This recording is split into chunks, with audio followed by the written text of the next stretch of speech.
Welcome back. Vadodara railway સ્ટેશનને ઉડાવી દેવાની ધમકી મળતા હડકંપ મચી જવા પામ્યું છે. રેલવે પોલીસ કંટ્રોલ રૂમને રેલવે સ્ટેશનમાં બ્લાસ્ટ થવાનો કોલ મળતા દોડધામ મચી ગઈ હતી. વલસાડ રેલવે પોલીસને વડોદરા સ્ટેશન ઉડાવી દેવાની ધમકી મળી હતી.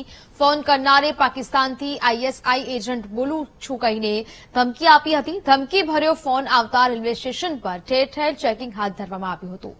SOG, LCB, RPF, railway police સહિત વિવિધ ટીમોએ સઘન ચેકિંગ હાથ ધર્યું. ફોન કરનાર ટીખડકોટની તપાસ કરી રહી છે પોલીસ.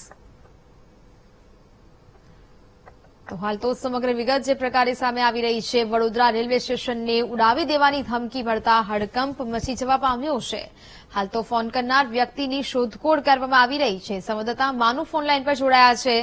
માનુ, વડોદરા રેલવે સ્ટેશનને ઉડાવી દેવાની ધમકી મળતો ફોન આવ્યો હતો, તપાસ ચાલી રહી છે, શું વિગત? નેહા, વલસાડ રેલવે પોલીસના કંટ્રોલ રૂમમાં કોલ આવેલો અને વડોદરા રેલવે સ્ટેશનને બોમ્બથી ઉડાવી દેવાની ધમકી આપવામાં આવી છે. આ મામલાને લઈને જ વલસાડ રેલવે પોલીસે વડોદરા પોલીસને જાણ કરી અને વડોદરા રેલવે પોલીસની ટીમો છે એ રેલવે સ્ટેશન પહોંચી હતી.